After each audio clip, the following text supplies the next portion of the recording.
જય શ્રી કૃષ્ણ, જય માતાજી. સ્વાગત છે તમારો અમારા નવા વ્લોગમાં. હમણાં વિડીયો એકાત્ર આવે છે, ક્યારેક મોડો ક્યારેક વહેલો, તો સ્વીકારી લેજો કારણ કે દિવાળીનું કામ હાલે છે. અને આપણે જો ખાવાનું મૂકવાનું ઘી માખણ દૂધ મૂકવાનો કબાટ છે, તો એને આપણે કલર કરી દીધો છે. એક વ્યૂ બતાવું તમને. આ ઉંદેડી છે અને ગણપતિ દાદાની મૂર્તિ જેનીની છે. ખાટલો હતો એને કલર કરી અને વાણ ભરી દીધું છે, તો આવો કંઈક બની ગયો છે. વાણ એટલા માટે કર્યું છે કે વાણથી મજબૂતાઈ રહે ખાટલાની અને વાંધો નથી આવતો. ને બીજો ખાટલો પણ બ્લુ દોરીથી ભરાય છે. એની બ્લુ દોરી રાખી કારણ કે આપણે ફળિયામાં ગમે ત્યારે વાપરી ધૂળવાળા પગ સાણવાળા પગ હોય એટલા માટે. એને દાણું દળાવવા જાય છે, જેની પુરવાને લઈને જાય છે. તો વેકેશન પડ્યો એનો ફાયદો થોડોક રહે, ક્યારેક ક્યારેક થોડુંક કામ કરાવશે અને વધારે પડતું કવરાવશે. એ જો ખાણની તૈયારી, શતાવરી નાખે છે. આખી શતાવરી આપણે પાવડર કરવો છે નહીં. સુભદ્રા બાકી છે. જઈને પપ્પા થાકી ગયા હતા, મોવાથી મોડા આવ્યા, તો એણે ઘડીક આરામ કરતા હતા. તો મેં અને બાએ સોનું, પછી ઉમા, બગલી અને ગોરી આ બધાનું મિલ્કિંગ કરી દીધું છે. હવે જેનીના પપ્પા 2-3 બાકી છે એનું કરશે ને બીજી બધીનું અમે કરશું. હજી ઢેલનું મિલ્કિંગ કરવા માટે ગયા છે ને હજી આ ખાટલો બાકી છે. પણ જોઈ છીએ હવે કે દોરી પડી રહે બે ખાટલાની તો વાણવાળો કરશે, નકર પાટી ભરી દેવું. હજી એક ઉપર ખાટલો છે મોટો, એને પણ પાટી ભરવાની છે. પછી એ દિવાળી નજીક આવી ગઈ છે, કામનો કોઈ પાર નથી. હારો વાડીનું કામ હતું, વાડીનું પતાવ્યું, હવે આ કામ છે. ને આજે નિરણ વાઢવાનું કામ શરૂ છે. કાલે આપણે આમાં તો ટ્રેક્ટરની કલે કહેવાય ને કે જે હાકાવી નાખ્યું છે દાંતી, પણ જે બાકીનો ભાગ હતો ને એ વાઢવાનો બાકી હતો, એટલા માટે ત્યાં વાઢવાનું કામકાજ શરૂ છે. વચ્ચે બાકી રહે ઉપરના ભાગમાં બધું વાઢવાનું, કારણ કે રોજ એટલા આવતા થાય ને એટલા કવરાતા એની કોઈ વાત જ નહીં કરવાની. કારણ કે ઝટકા મશીન હોય તો એ તપી જાય અને બહુ કવરાવતા હતા, એટલા માટે જો ત્યાં વાઢવાનું કામ શરૂ છે. માણસો વાઢે છે ત્યાં એ કામ. હવે આટલું બાકી રહ્યું, આટલું વઢાઈ જાય એટલે પૂરું ખેતર ખાલી થઈ જાય અને ફરી પાછો આપણે ગાયો માટે નવો સારો કંઈક કરી નાખીએ એવું છે. હાલો હવે ગાયું દોવા મળી. હેલું મિટિંગ શરૂ છે આપણે તો અત્યારે ખાંડના વાગી ગયા 6. આજ મોડું થઈ ગયું. ફોન મારા તો ઘી કુરિયર કરવાનું હતું અમારો એટલે ફૂલ કામકાજ વધી ગયું. હા, એક કમેન્ટ આવી હતી કે તમે કેમ હમણાં રોજ વિડીયો નથી મૂકતા એમ. તો વિડિયો તો રોજ મેકો હોય પણ ટાઈમ રહેવો જોઈએ ને. કારણ કે દિવાળી મહિનો હાલે છે, બધાને ઘી કરતા હતા, તો આજે બધું પેકિંગ કરી દીધું. એ પણ આપણે વિડીયો નથી ઉતારવાનો કા એનો વિડીયો નથી બનાવીએ. હા, હવે આપણે એક વાર થાય કુરિયર કે હવે કદાચ ને આપણે ગુરુવારના દિવસે કુરિયર થાય, પછી એક વાર કુરિયર નહીં થાય, કારણ કે પછી છેક દિવાળી પછી આશ્રમમાં પછી આ કુરિયર ઓફિસ ખુલે ને ત્યારે, કારણ કે 18 તારીખથી કુરિયર ઓફિસ બંધ થઈ જાય, એટલા માટે આપણે આજે કુરિયર કરી દીધું છે. જે ઘીના ઓર્ડર હતા એને ને હજી જે બાકી છે એને આપણે આ ગુરુવારમાં કરી દેવું, કારણ કે 18 તારીખે કુરિયર ઓફિસ બંધ થઈ જાય. પછી દિવાળી પછી આપણે લાભ પાંચમની વાટ રાખવાની, ત્યાં સુધી નહીં રાખવાની. એટલે જેટલું છે ઘી એટલું મોકલી આપશું, હશે એટલું. બાકી થોડુંક અમારે હવે દિવાળી કરવા રાખવું પડશે ને ઘી. ખાબા બધા વેકેશન કરવા આવે એટલે. તો આપણે ઉમાનું મિલ્કિંગ કરવા બા બેઠા છે અને બા ઉમા બાને મિલ્કિંગ કરવા દે, બાકી કોઈ ન કરવા દે. અને શિવું જો 1% માં દીકરી ખાણ ખાઈ ગયું. હા શિવો બહુ કવરાવે છે હવે. હેલા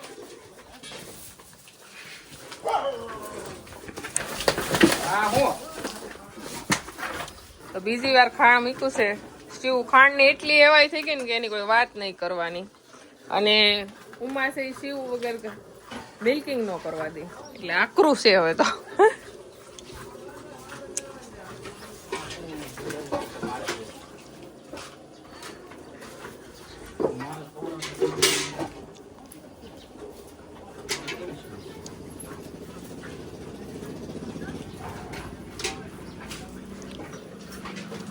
ઉમા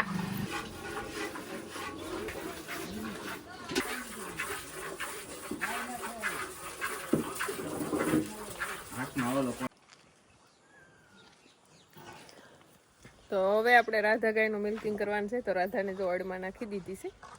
તો કે ધીરે ધીરે થેર પડે છે, પણ ડાયરી કામને એમ નથી દોવી, ધીમે ધીમે કરતા ટેવ પડશું. કારણ કે ઠેકડો મારે ને ત્યારે તો એમ થાય કે હવે આ દૂધ દોવા જ નહીં દે, એટલી ઓલી થઈ જાય છે. કા રાધા સાંભળે કેવી જો કા રોજ કેટલી મહેનત કરવાની. હવે એક લોખંડની એડ કરાવવી પડશે. જવો જવો કેવડા ઠેકડા મારે, એટલી પેક બાંધી તોય.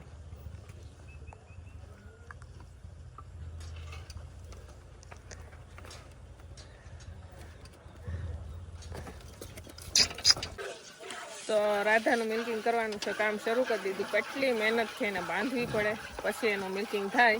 ઘણીવાર આપણને બધાના ફોન આવતા હોય કે દક્ષાબેન અમે ગાય લેવી છે, 2-3 ગાયું કરવી છે. તો કાંઈ વાંધો ન આવે ને, ગાયમાં કંઈ થાય નહીં ને. તો આવું ક્યારેક થઈ જાય તો હિંમત ન હારવી. આવી રીતના કવડી કસકીને બાંધીને એનું દૂધ કાઢવું પડે, નકર પછી આવ બગડી જાય, દૂધ બગડી જાય. કારણ કે આ એકદમ હોજી ગાય હતી અને વાસરું હોય તો કાંઈ કરે નહીં, એમને એમ દોઈ લઈને તોય હાલે. પણ વાસળું નથી ને આ વખતે એટલી કવરાવે છે કે એની કોઈ વાત જ નહીં કરવાની. તો આવી રીતના જો એને બાંધવી પડી અને મિલ્કિંગ કરવું પડે. શાંત જ નથી પડતી. હા, શાંત નથી પડતી આ વખતે. નકર એટલી શાંત ગાય છે ને કે એની કોઈ વાત નહીં કરવાની. પણ અચાનક હવે ખબર નહીં, કોઈ કદાચ એમ કમેન્ટ કરે કે ભાઈ નજર ઉતારો, તો નજર બજર બધું ઉતારી લીધું. પણ હવે અંદરથી એને વાસરું નથી ને એના લીધે એનું દુઃખ હોય કે ખબર નહીં. બહુ કવરાવે છે રાધા. તો રાધાને જો આવી રીતના આપણે એને આગળ આવી રીતના એને ધ્યાન રાખવું પડે, બનાવવી પડે, ત્યારે એનું મિલ્કિંગ થાય. હા સોરી જાય એને જયારે મનમાં આવે ત્યારે બધું દૂધ આપણે દોઈ લઈ. પાછું ક્યારેક એને એમ થાય કે હવે અત્યારે હા શાની મની ઊભી હોય ને તોય દૂધ ન જવા દે, એટલે ન જવા દે, પછી ઠેકડા મારવાનું શરૂ કરી દે.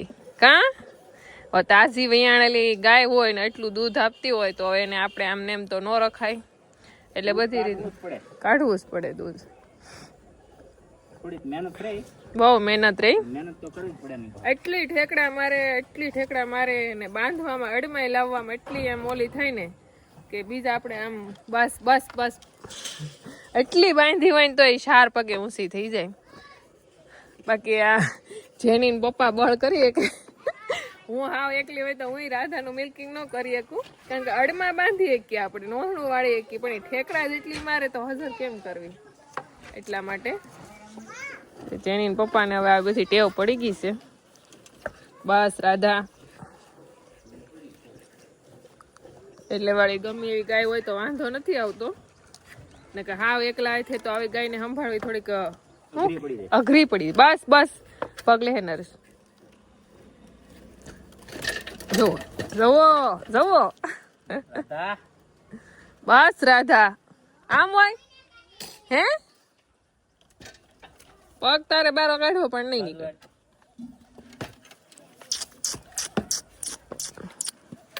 બસ હાથે ભાંગી નાખ્યો. હા લે, ધ્યાન ન રહ્યું તો હાથમાં વાગી જાય.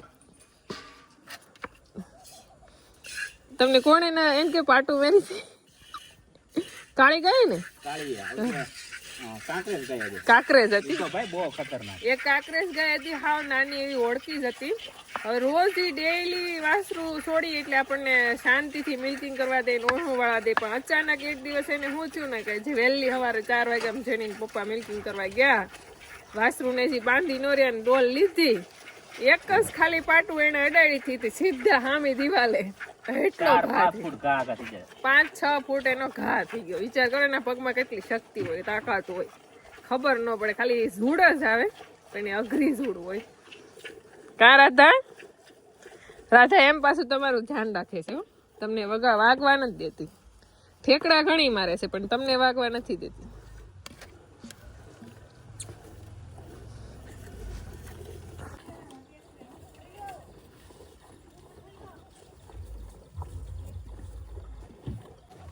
રાધાએ હવે બાધા લઈ લીધી.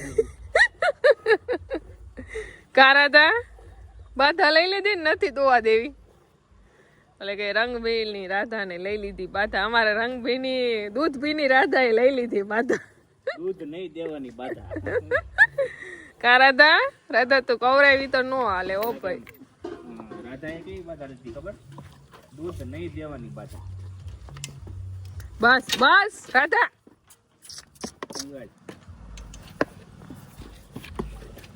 બસ રંજભાઈ કાનમાં. બસ બસ તો આપણે રાધા ગાયનું મિલ્કિંગ થઈ ગયું છે. એટલું દૂધ હોય ને કેમ આપણે રાખવું એટલા માટે આવી રીતના એને બાંધી અને કવરાવે છતાંય આપણે એને મિલ્કિંગ કરવું પડે છે. આમ કરતાં કદાચ શાંત પડી જાય તો રાધા મને લગતી આખું વેતર શાંત પડે. પડી જાય પડી મને વિશ્વાસ છે પડશે થોડીક વાર લાગશે.